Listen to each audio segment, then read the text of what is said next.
My name is Stacy Rothgeb. I'm an MBA student at the University of Denver. I am talking about the session Scaling in the Midwest.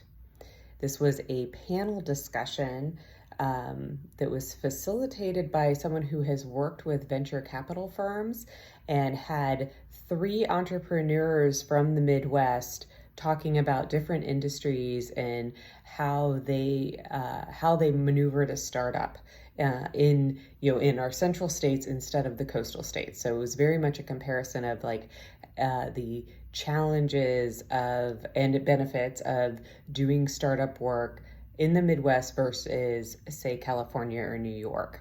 And the industries that were represented is they had someone from healthcare, they had someone from a beauty industry where they were actually making a product, and then they had someone that was in kind of the tech industry. It was more of a marketing blog kind of company. So this was an interesting session for me because it wasn't exactly what I thought it was, which is always great.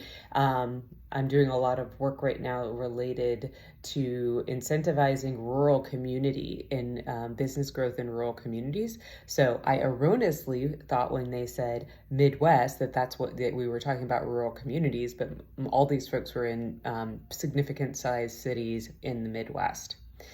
The gist of the conversation was that the new venture capital market, the investment market, is quite different in the central states compared to the coasts.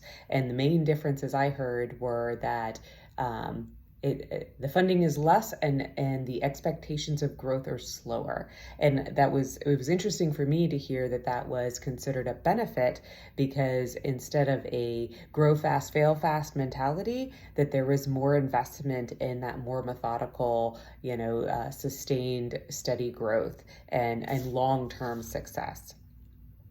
A couple of the key points that were kind of brought out is that it was fundraising, community resources, and then relationships were heavily discussed. And so fundraising, as I talked about a little bit, it was considered quite different just because the speed is different, and the level of engagement that is needed is different in the central states versus the coast. Slower in the central states, more like fast paced. Oh, and the amounts. So typically the individual rounds of funding were much smaller in the central states than they were, in a California venture capital situation. The thing I thought that was really the most interesting in this discussion was the idea of community resources and personal relationships, because it seemed like you just had to work so much harder to get funding for new ventures in entrepreneurial in the Midwest, but that your investors were very much more, they were part of the team and they were engaged, where you can get a lot more money from a California investment firm, but it's like they throw money at you, you sink or swim, and then they get out. And so it's much more about the relationships. I also heard a lot that it was a much more where you're layering funding, and again, to drive on this idea of relationships, it was like one funding led into the other, and it's not to be cliche, but it's like a good old boy network, where it's like you really start to get what inside the cycle, and if you can't get into it, it's a little more challenging.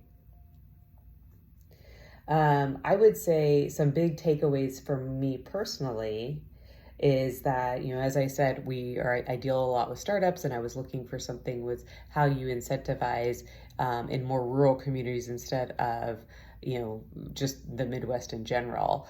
I think there was still a lot to be learned just about entrepreneurship in general from these investors, or from these startups that were up there. And like the things that I heard, one of the interesting things that I learned that I was not expecting was the healthcare or the personal care provider was a woman of color, specifically with a product for people of color's hair, so that curlier textured hair.